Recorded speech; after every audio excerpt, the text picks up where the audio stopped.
If you, as an ant, are watching this video right now, let me tell you exactly what you're about to go through to become the king of your backyard. Level 1. The unemployed son of the queen. You just hatched, 6 legs, 0 life experience, and nobody trusts you with anything important.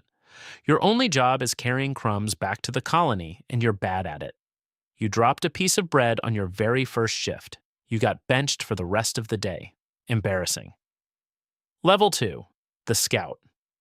You got promoted. Now your job is leaving the colony to find food, which is extremely dangerous. Last week, your coworker got eaten by a bird right in front of you. You didn't stop. You kept moving because you have quotas. Then you find it, a piece of fallen hot dog by the grill.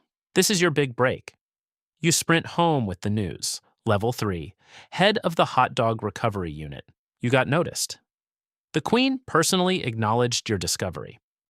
Now you're leading a 3-ant squad organizing a supply chain to drag that hot dog back home. It takes 6 straight hours of labor for one piece of meat the size of your head, but you did it. The colony eats well for the first time all week. Level 4, Site Foreman. You're trusted with construction now. Your colony is expanding under the porch. You're digging tunnels, managing workers, personally inspecting the ventilation in the new chambers. One tunnel collapses after rain.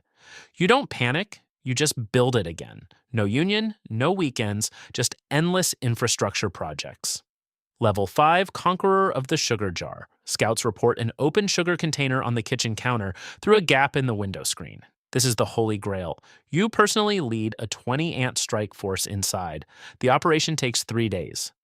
The homeowner finally notices the ant trail and grabs a can of bug spray in horror. Half your squad dies on the windowsill. But the mission is complete. Sugar delivered. A Pyrrhic victory, but a victory. Level 6, Strike Force Commander. The neighboring colony claims territory near the compost pile. This is an act of war.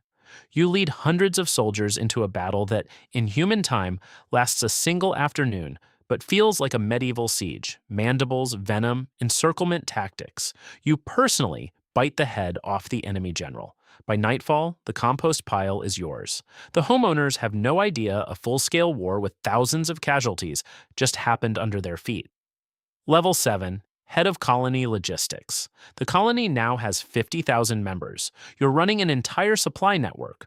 Food from the grill zone, materials from under the porch, intel from the neighbor's yard. The homeowner has finally noticed the scale of the problem and calls an exterminator.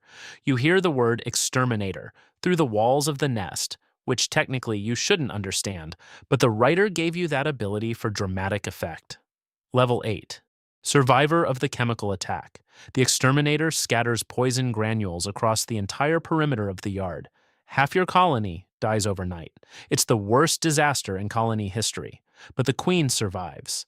The eggs survive deep in the lower chambers. You organize an evacuation to a burrow under the neighbor's garage, where you'll have diplomatic immunity, since rumor has it those neighbors haven't touched their yard in years. Level 9. Architect of the Super Colony. A year passed, you rebuilt and came back stronger. Your colony merged with 3 neighboring nests into one massive super colony controlling the entire block. 1 million ants, an endless tunnel network beneath 5 properties. The homeowners don't know their lawns are connected by an underground ant subway. Level 10. The ant that made a man move out. Your colony grew so large that the homeowner, after spending thousands on exterminators, gave up and sold the house. The new owners have no idea what's coming. You won a real estate war against the planet's dominant species just by carrying crumbs and digging tunnels. Level 11. The end. Winter comes. The cold sets in. Your career doesn't end from poison, birds, or exterminators. It ends when the neighbor's grandson checks under a rock and accidentally crushes half your tunnel under a rubber boot. You die instantly, 3 centimeters from your empire's entrance. No human will know what you built. The colony continues without you. The cycle starts over with the next unemployed son of the queen.